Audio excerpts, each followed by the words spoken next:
Lišček in njegov oreh.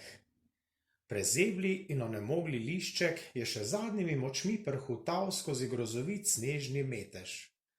Njegova razbolela krilca so komajda še jadrala med kot svinec težkimi in mrzkimi snežinkami, ter ga ohranjala v sunkovitem vetru, in dlje kot je gledal, kam bi se lahko zatekel, manj zatočišč se mu je ponujalo.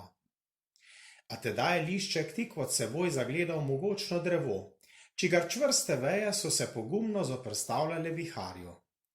Lahko bi se zatekel med njegove veje, sicer bom omagal, je milo čivkal in se spustil v zavetje orehovih vej. A kaj, ko ne vem, ali mi bo drevo pustilo ostati na njem? Čim je svoje krhki nožici z natančno sočasnostjo položil na eno najvišjih vej, se je veja pod njim zdrznila.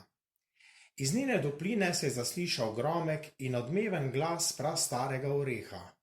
Kdo si, ki tiščiš na moji veji?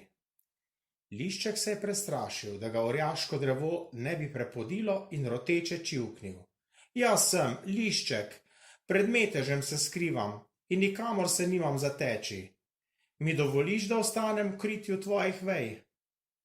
Oreh je počasi premislil, nato pa se dobrohotno zasmejal. Pa ostani, ti si majhen, jaz pa velik. Pri meni ti metež ne bo prišel do živega. Lišček je ganjeno zažvrgolel. Predobri oreh, kako naj ti poplačam?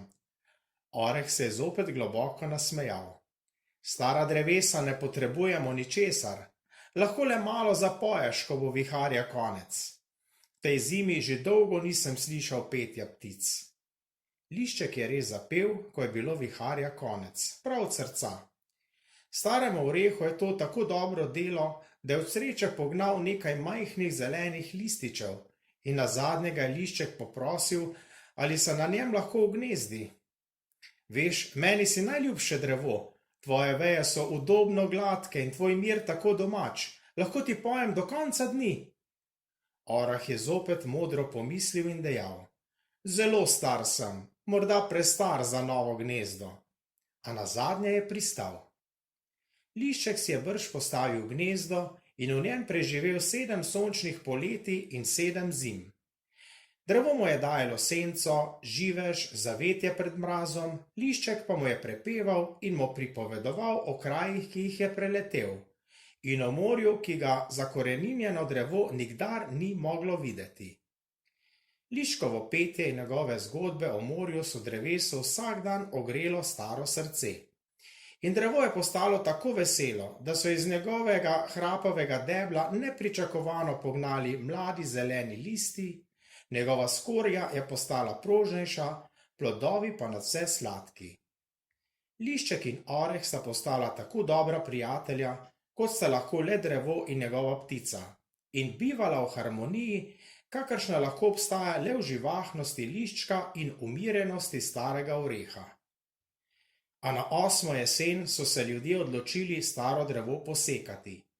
Lišček je jokal od prehude žalosti, ko je drevo pričelo padati. Staro drevo pa je mirno dejalo. Nikar ne bodi žalosten, ker se vračam v zemljo. Mislil si, da sem velik, a v resnici sem še veliko večji. Pod zemljo raste največje drevo na svetu. In vsa drevesa, ki rastejo iz zemlje, so le njegove veje, ki kukajo na sonce. Posadi moj orešček v zemljo in ko ga najdem, bom na tem mestu zopet zraslo. Lišček je nemudoma storil, kot mu je bilo naročeno. Med listem je pobrskal za najlepšim najdenim orehom in ga kot največji zaklad skrbno ponesel daleč. Daleč proč in se nazadnje odločil, da ga ponese na morje. Posejal ga je na morski obali in vso zimo neomajno varoval mestece, kjer ga je posadil, ter potrpežljivo čakal, da njegov prijatelj znova vzklije. In s prihodom pomladnega vetra ter marčevskih sončnih žarkov je iz zemlje prikukala majhna zelena bilka z enim samim orehovim listom na njenem vrhu. Drobcen liščkov oreh se je zbegano prebudil, a nemudoma prepoznal napram sebi orjaškega liščka, ki se je žarom v očeh sklanjal k njemu. Majhno, najmanjše drevesce na svetu, je ganjeno ščebetal lišček. Poglej, kje si. a drevesce je bilo premajhno, da bi se lahko razgledalo krog sebe. In lišček je obljubil: zdaj bom jaz pazil nate, dokler ne zrasteš, in ko boš dovolj velik, da se boš lahko ozrl na vse strani, boš ugledal morje.